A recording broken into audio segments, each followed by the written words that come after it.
Hello, my name is Ellie, and I'm so glad you're interested in using this great service offered through Student Counseling Services.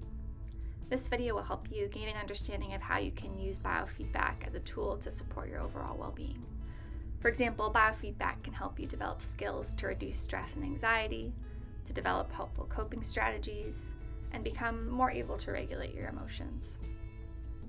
One of the reasons biofeedback is so useful is that our psychological experience of things like stress, anxiety, or tension is strongly tied to the physical experience of those things in our bodies. Oftentimes, when people feel overwhelmed, not only do they have thoughts and feelings related to that stressor, but they also experience a physical reaction like muscle tension, racing heart, fast breathing, or sweating. Because of this, when we want to calm down, we can't just try not to think our thoughts or not to feel our feelings. We need to pay attention to the SOS signals our body is sending in order to help ourselves feel more regulated. Those SOS signals are what we call the stress response, and our bodies evolved that way to help keep us safe. This is that fight or flight response you may have heard of, and it gets activated when our bodies sense that something is wrong. When you find your breathing is faster, your heart is pounding, you're experiencing tightness in part of your body, or you're sweating, these are signs that your stress response may be activated. The problem is, your body preparing you to fight off some physical danger is not actually that useful in helping you study for an upcoming test. Thankfully, in addition to the stress response, our bodies also have a relaxation response. This is part of our nervous system that serves to bring your body back down from that state of fight or flight, and this is the response that biofeedback helps us train. So, how does that work?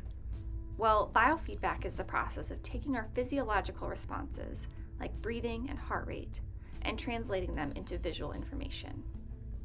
The idea is we don't normally have access to how fast our heart is beating, so it's hard to learn how to control that. Biofeedback training allows you to learn how to control your breathing and heart rate by showing how you're doing at it.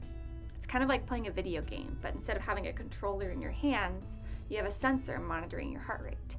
To the extent that you can calm your heart rate, you'll do better at the video game. So why should you be interested in biofeedback? Well, it can be a great tool to help you reach your goals. If you're working to manage your emotions, to enjoy better sleep, to be able to concentrate better, or to have tools to rely on when you're feeling really distressed, training this particular skill set through biofeedback might help you get there. There's been research on biofeedback training that shows it's effective with helping students like yourselves manage their stress and anxiety. It's also been demonstrated to help reduce symptoms related to pain, migraines, ADHD, and mood concerns. It's even been helpful for athletes who want to improve their sports performance. If you're interested in trying biofeedback for yourself, it's really easy to get started. You simply walk into the Student Counseling Services located on the 3rd floor of the Student Services building during normal business hours, so Monday to Friday, 8 to 5. Once you're there, let the front desk staff know that you want to try biofeedback. The first time you come in, you'll be watching an orientation video to learn how to use the equipment. And from then on, you can simply come in as you would like to during those business hours to continue using the service. Thanks again for your interest in biofeedback, and we hope to see you soon.